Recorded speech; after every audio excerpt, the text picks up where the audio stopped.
All right, welcome back. A busy day, sports day, Spencer, especially for Maryland teams here on the shore. Yeah, we had a really full slate, at least for our Maryland teams. A little bit slower over there in Delaware. They finally actually had a little boycott that was going on with some of the volleyball matches over with, so that'll be picking up for them, and that's normally, what you get to see here on Wednesdays. But full load of games over here on the Bay side, and a lot of really good matchups, including the Colonel Richardson boys soccer team, who was at home this afternoon as they squared off against North Carolina. And a really good game going on right here as they were scoreless as CR's Nick Rupp takes a chance, takes his shot, but Ryan Barty comes up with the save right there. Over at the other end, Justin Tasker this time takes a shot for the Bulldogs, but Remy Mangum comes up with a save between the pipes for the Colonels. After North Carolina would take the lead, CR would tie things up after Rupp takes a shot, is just out of the box, gets saved, but Nick Nagel comes up and cleans up the mess. Then tied up at 1-1, they would head to OT, and the Dogs on the attack as Alex Morales Mejia sends it over to Paul Sutton, and that is your game winner right there. North Carolina gets it done in overtime, 2-1 the final. We wanted to win, just come out and jump on them quick. Wanted to be energetic and get the win. I just got a perfect touch and saw Paul there, and I saw Paul put it back in the net, and that's it.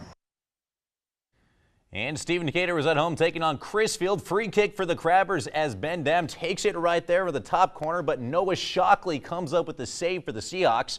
Over at the other end, Decatur with a chance here. Loose ball in the box, but Dam this time is able to clear it out right there.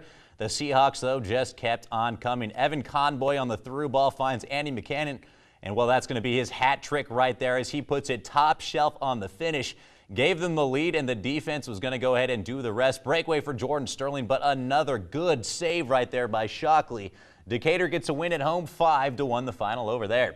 And Parkside was at home in field hockey taking on Bennett. The Clippers on the attack here as Juliana Sterling sends the cross to Caitlin Morris, makes a diving save right there just in time.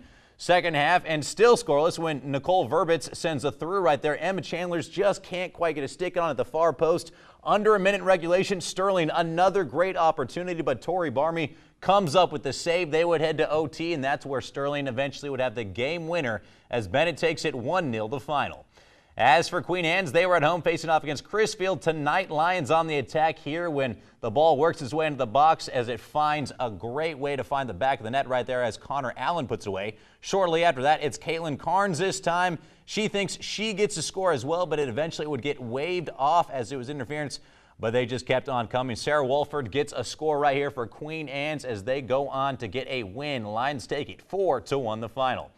And it was the battle of the Warriors. Pocomo taking on Easton. Home squad goes out in front after Mackenzie Mitchell sends it in, and Alexis Colin at the far post is able to put it away. A few minutes after that, Poco attacks again. Loose ball in front of the cage, and Peyton Becker gets to the other side and is able to put it in.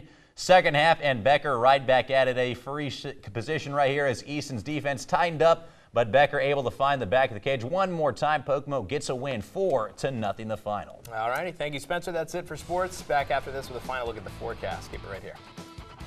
Catch more of the action on our sports page at 47abc.com.